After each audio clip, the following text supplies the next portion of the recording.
different variations to Som Tum, but I'm going to assume that you're watching from a Western location.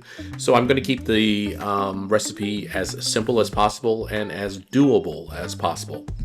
Now, you're going to need a mortar of some kind. They are widely available now at any Asian supermarket or at specialty markets. You can also get it at Amazon.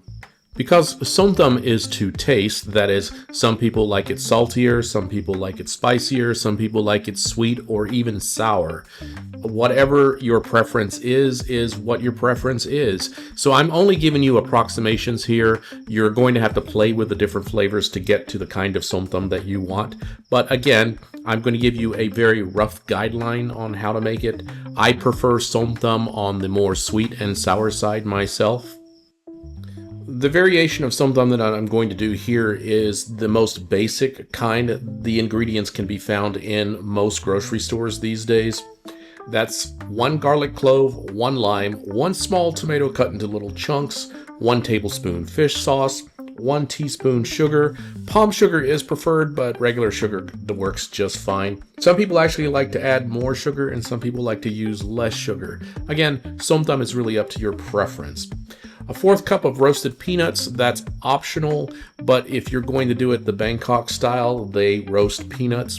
Basically, they take raw peanuts and they kind of just roast them on a pan.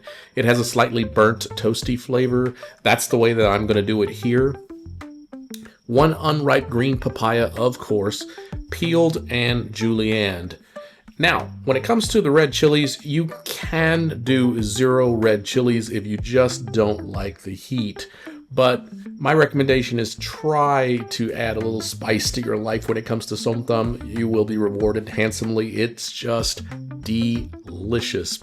I use about 4 chilies myself, but I can eat super, super hot and spicy, so sometimes I go above 5, believe it or not. So the first thing that I do is over medium to low heat, I roast the peanuts. It should only take about 2-3 minutes at the very most. Next, you want to throw the pepper and the garlic into the mortar and grind that up really good. It should look nice and messy. Then throw in your lime. Do the half lime first, and then you can throw the second lime in towards the end.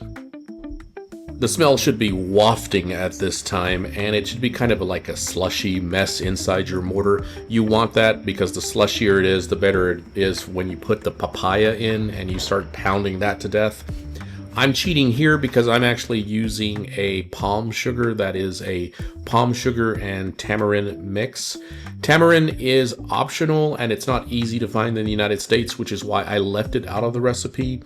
It also doesn't really add too much to the Som Tum. It kind of rounds it out, but you're going to get really, really good Thai papaya salad without the tamarind paste or the tamarind sauce. If you can find tamarind, go ahead and add it.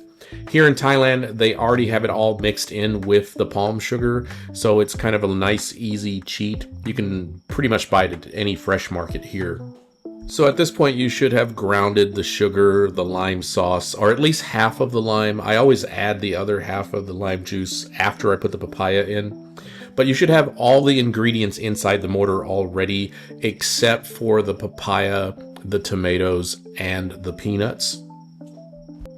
Once you've ground it up really good, it's time to add the papaya. Do it a little bit at a time, kind of like layering it in. Get it nice and pound it in. You want to make sure that it's like ground down as well.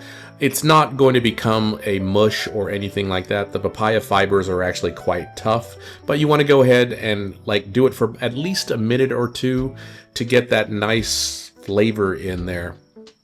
Last, I add the tomatoes, and I don't really pound it this time. I just kind of mix it in, and I add a little bit extra fish sauce. And again, this is to taste.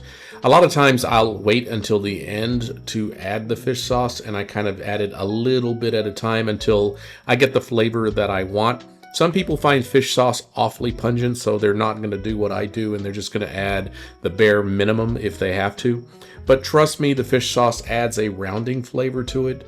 Som Tum is a juxtaposition of really strange, pungent flavors that all kind of work together. There's like this really nice synergy of really strange, what you would think are opposing flavors. But again, they work together in a sweet, sweet symphony, and I love this stuff. I'm absolutely addicted to it. I eat it almost on a daily basis.